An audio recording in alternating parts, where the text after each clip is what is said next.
This is just a simple tweet from Deputy Director of the FBI, Dan Bongino. Quote, as we read and process reports of a new COVID strain emerging, I want you to know that we are actively investigating in multiple field offices the cover-up of the origin of the COVID virus, along with associated matters requiring our attention. You deserve answers.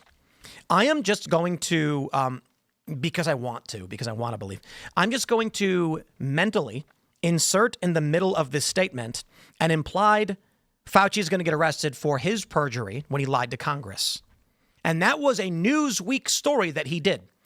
If Dan Bongino legitimately says he said we're actively investigating, and if that is the case, one of the first things you got to do is take a look at the lab leak, which it's basically confirmed across the board. COVID leaked from a lab. Then you have to ask, why did they make this virus? And you have EcoHealth Alliance, Peter Daszak, and Anthony Fauci. And then you get to the congressional hearing with Rand Paul asking Dr. Fauci, did you engage in gain-of-function research? And according to numerous reports, Anthony Fauci lied under oath. Any active investigation should reasonably include within it the resulting criminal prosecution of Anthony Fauci for perjury. Absolutely. I mean, that among other things. I mean, it should be extremely obvious to people. That shouldn't be controversial. Like there's clear evidence that Fauci was lying under oath. I'm sorry.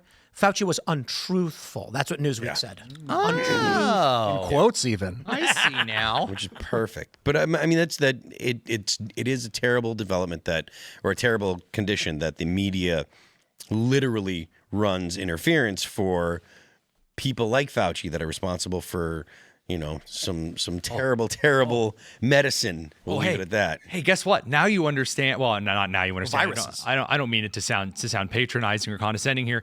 Now we see very clearly why the media is losing their minds and trying to shift the mental health question of Biden over to Trump, as Thompson and Tapper have done in the last couple of days. They don't want to talk about the idea of whether Biden's auto pen use was legitimate, because once you open a lot of these individuals up for prosecution that they auto-penned their way out of and magical last-minute totally covers anything pardons, now you can start to bring a situation where perhaps Fauci makes a deal so that 5 or 6 members of Congress are now in the targets for things that they might have been involved in. Because as we know from the Democrats, as Schumer learned from good old David Hogg, when you raise a generation to backstab just like you did, don't be surprised when you've got a blade between the shoulders. All that needs to happen is for the FBI to go to Fauci and say, listen, Fauci, you are going to be prosecuted for perjury and you'll spend what life you have left behind bars, or give us something we can use, which is famously what the FBI likes to do.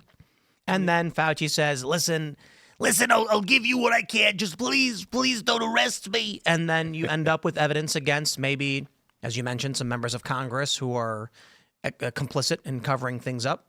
It should be a shame if someone looked into my mansion houses, my socialism, and the young Latina woman I'm running around the country with, and Anthony Fauci. How could they look at me in Vermont? That's a pretty good impression. I just want to stress this to all the people who might hear this about Bernie Sanders. They say Bernie Sanders, this is what the liberals are saying. He needed the only way to fly from these 2 cities for his rally was to use a private charter. And we're not mad about it. And then my response is he did not need a luxury Challenger 600. He could have got a King Air turboprop. He could have, instead of spending $40,000, spent $10,000. The point is the dude chose a luxury large, or it's like a large to mid-sized jet. Did he have a big staff that he took with him? I don't believe so. Well, but I mean, this is maybe. But either way, you can get a turboprop that seats 9. Regardless, the point is the dude. I don't want to derail, but this guy. And he's like, my bones, they're older than He's just a my limousine joints. liberal, like all of them. What's that? He's a limousine liberal. That's what they do. We're gonna fight climate change. Give me your money. Okay, I'm gonna go buy a private jet. Same with Karen Bass, who instead of just doing a Zoom call to Ghana, took a little flight over to Ghana and now has only given out 10 building permits. And again, when you start sniffing around, everyone loses their marbles because the gravy train is over. So going back to the previous story. It is time Republicans exercise power, and I've said for a long time that I'd never want to be involved in politics but I'm starting to get the itch. Maybe in 20 or 30 years. But what I'm frustrated about is where's the reckless abandon from Republicans? Democrats figuratively fling themselves off buildings to exert power. At federal agents in Newark. Literally punching. I'm going to say this again. Rep. McIver closed fist punched a federal agent on camera. And then body slammed him like the Kool-Aid man. Oh, yeah. And Republicans are like, well, you know. So I like what Cash and Dan are doing. I'm hoping that they're the energy we need, and it looks good so far. Guys, it has only been a couple months. Seriously. They've not even been in as long as Trump has been, so it's only been a few months. So we got to give them some time. However, I just long for someone to come in and just flip the game board over. You were saying it's that they're doing it right. They're not going in there with a piece of evidence, doing some clown, kangaroo court and just throwing people in jail. They're actually attempting. What were you going to say? No, you set me up in the best of way, dude. Thanks. What I was going to say, and then he helped me out here with a beautiful assist. There's a process to all of this, because if you don't deal with the federal injunctions first, that'll screw you over. Yep. And then if you don't have the budget to take care of it, that'll screw you over. And then because something will be funded through 29 or 2032 and you can't touch it because Congress allocated money for it.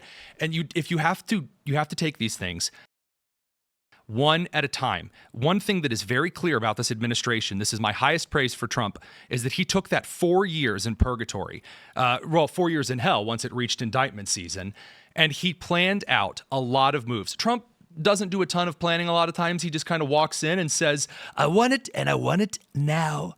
But in this case, he really did, with his team, sit down and go, if we're going to do this, the dominoes need to be in order. Otherwise, one domino is going to be out of place and the train's going to stop, and the other dominoes are going to stay standing because nothing knocked them over. Look at how much effort the left has put into stymieing the Trump administration already. Like just judges. And again, this doesn't have to be some kind of top-down directive from some secret cabal or whatever. Even though Chuck Schumer literally on camera said, we appointed these progressive judges to do exactly that. But the point is, they don't have to be instructed which executive orders to actually have an injunction on. It's like, oh, I have a person that I can speak for. We have someone that'll file a complaint, and they'll just fall in line. Oh, you mean like the conspiracy of everyone believing the same thing, so they all move in the same direction? Exactly. I hear you. Standalone complex. Emergent phenomenon. Standalone complex. Yeah. When a group of people all take action that appears to be coordinated, but they're individual actions. So it looks like a conspiracy, but it's not. Yeah. I mean, that's the typical behavior on the left now. And so I imagine that should there be attempts to indict people, there will be all kinds of effort to hinder any justice being met out. I think, like, you also, in order to exercise power effectively, you need the populace to understand what you're doing and to believe in you, or at least give you the authority to do it, to acquiesce. And I wonder how many people They've already given the authority by They've already given the authority by electing Trump. Yeah, but I wonder how many people know that it was a lab leak or believe it was a lab leak today. Because I'm in a bubble. I work with you guys. We all. It's pretty clear that came out of a lab. The Wuhan. So I got to give a shout out to Asmund Gold, who was talking about my interview with Adam Conover when he pointed out that the bubble we are in here is the big bubble. When Conover told me that he didn't know that Trump condemned white nationalists, he said, I'm not in your bubble. And then he pulled up the article where it had the full paragraph. Donald Trump said, there are very fine people on both sides, and I'm not talking to the white nationalists. And he says, here's Adam Conover's bubble, and he circled the very fine people. And he goes, here's Tim's, and he circles the whole thing. And he's like, you're in the small bubble. You're saying you're in a small bubble, isolated from the news. I think it is fair to say, for this company, I think we are in a bubble, but that bubble is the American national news landscape. Obviously, there's bubbles of influence in every capacity, because I don't know what's going on in China right now. So the news that we do have access to is American national news. But people like to say things, like when he says, I'm not in your bubble. Bro, we're not in an isolated political bubble here. Nope. Yep. Nope. We are in. I read the New York Times every day, and I see what they're saying. And sometimes it appears fine, and I fact check it, and I say, okay, that one looks like it might be okay. And I give them like a 60%.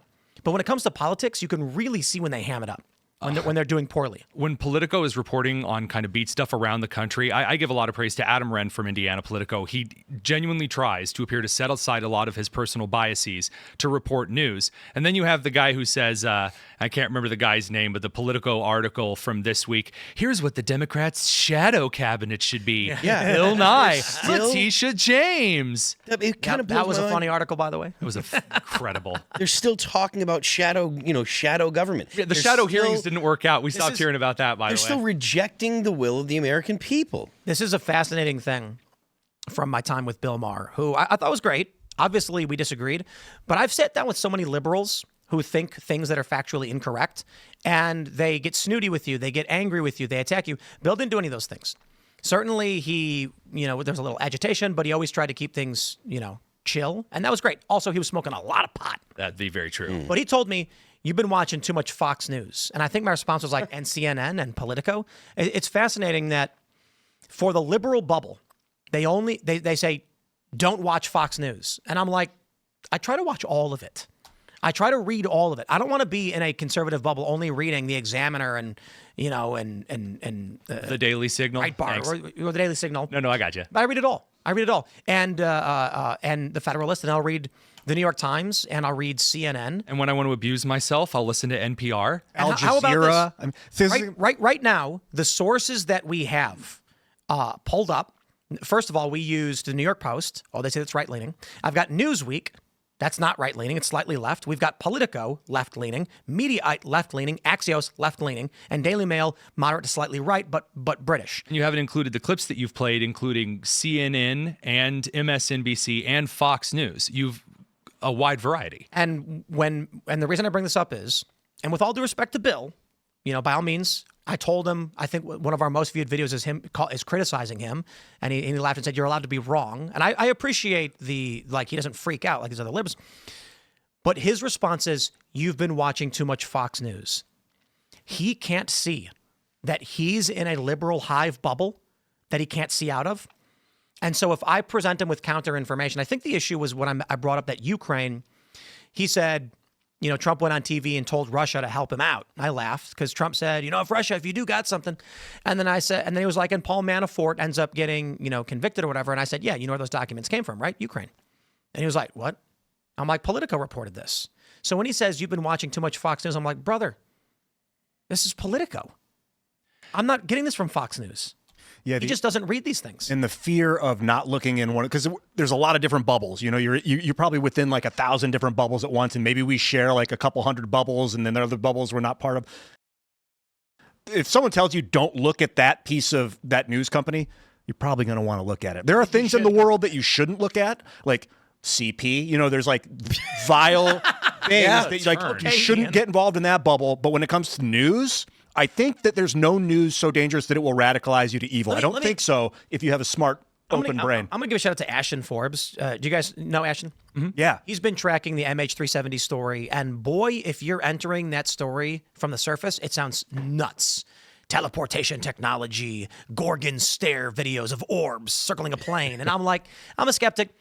But when he tweeted that he was going to be joining me for an interview, I got slammed by a bunch of tweets and comments from people saying, just attacking me for daring to entertain a conversation. And I'm like, this is really weird. It's really weird. He's basically saying that he thinks teleportation technology blinked the plane out of existence and moved it somewhere else. I think that's a grandiose concept. I don't know that I believe it, but I'm open to the possibility, as I stated in my interview with him today, if we assume anything that we've never seen before is a hoax, we will never discover anything again. We need to be open to the possibility that we will eventually witness a technology we've not yet witnessed before. And so I remain largely skeptical. I don't know that exists because I think we'd see it more, but sure, let's have the conversation.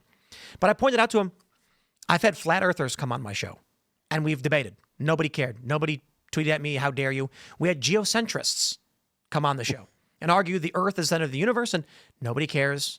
But when this one guy wants to talk about classified military technology using quantum tunneling, all of a sudden I'm getting attacked by a bunch of people saying, you're a fraud, Tim, you're promoting this. And I'm like, what is this, reverse psychology to make me believe it exists by attacking me when I have a conversation about it? Lockheed Martin not getting commercial royalties. No, I got to be honest with this whole conversation regarding the bubbles, which, by the way, your description of the bubbles I thought was an incredible OxyClean commercial. Like, we all around thousands of bubbles. Yeah, I like that. I really enjoy the idea that the left seems to think that a diverse media sphere is new. There was a time in this country, not 50, 60 years ago, in which every town, every small town, had a Democrat newspaper, a Republican newspaper, an inquiry kind of gossip newspaper, and usually a corporate interest paper if you were in kind of a bigger city like Kansas City. Those are the days. They were all, and even small towns that had this kind of a thing. They're like, wow, you're watching too much Fox News. Dude, the diverse media sphere has been around a lot longer in this country than your isolated bubble vision. Mika Brzezinski said something once on Morning Joe, like, we're the ones that are going to tell you what the truth is. Don't listen to anyone else. Yeah. And it's like, that's this. So there were Republican and Democrat newspapers. She said, we decide what the truth is. Freakish. It was worse than what you first portrayed. It was like appearing into the unipolar mindset of the media, this news media, that it's because there was a Republican and Democrat newspaper, but it's like they're being paid by the same liberal economic order to spurge the same, propaganda, not necessarily the same propaganda, but, maybe it was, but I think now, and people like Mika have been like brainwashing people to don't look outside at the other possible Al Jazeera, horrible, don't do that. Look at us. We're the ones. So it's like an immune response that these people are having. Like, please don't look away at other information. You need to get it from us, or this order is going to fail.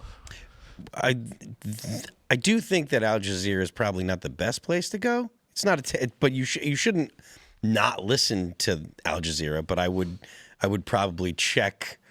Back up the stories that they're. I use Al Jazeera as an extreme example of something not to be afraid of. Like, I usually call the AP next door. I'm going to play this clip real quick. That's exactly what I hear. What Yamiche just said is what I hear from all the Trump supporters that I talk to who were Trump voters and are still Trump supporters. They go, yeah, you guys are going crazy. He's doing, what are you so surprised about? He's doing exactly what he said he's going to do. Well, and I think that the dangerous, edges here are that he's trying to undermine the media, trying to make up his own facts.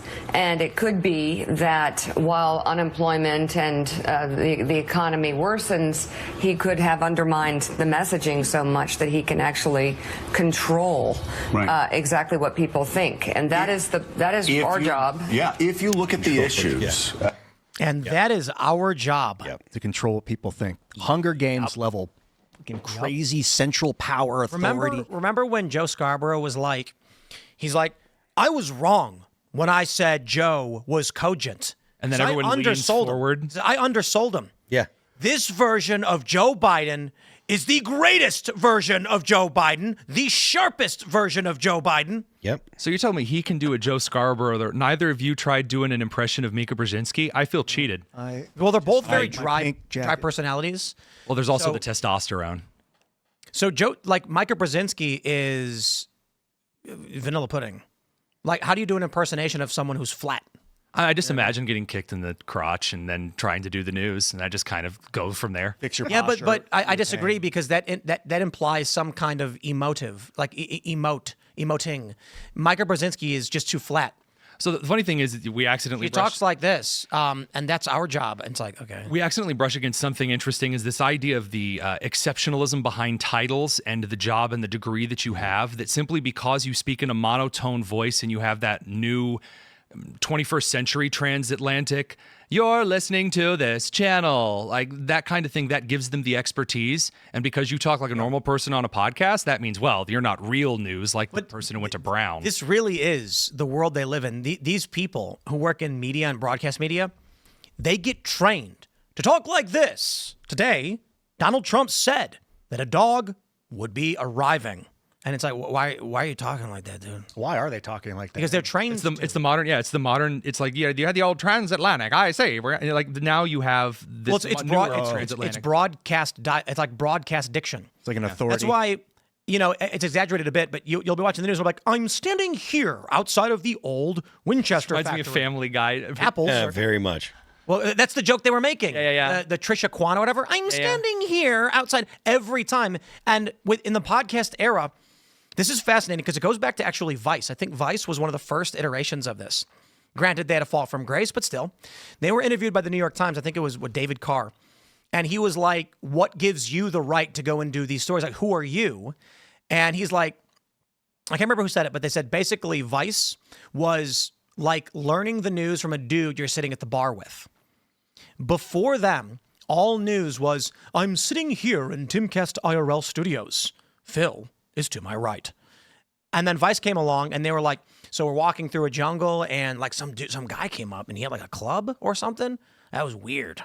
And it was like talking to a person about what their experience was. Jon Stewart kind of softened, took it away from the I'm telling you the news but he took it into comedic, but it was still stilted. It was still very overwhelming. It was like, so let me tell you about this. So last week we had, and then John Mulaney's even made fun of this with the New York Post, like getting a story like, there's a perv in Queens. Like, there's that kind of shorthand news style. People don't need all of the soft-handed notices of your journalism degree to get the news. And the left has no idea why that's not getting them more USA Today subscriptions. Oh, I wonder if it's a gut reaction that makes people trust it, like a sense of authority because they're used to it, that noise, that tone. But there's just a huge swath of humanity now that doesn't see it as value. Like when I take off my glasses, I get accused of being the vice president. That kind of a exactly natural like vibe. that. And Andrew Santino. Oh, Kind of like a crossbreed of those two Irishmen. I'll take it. I like that guy.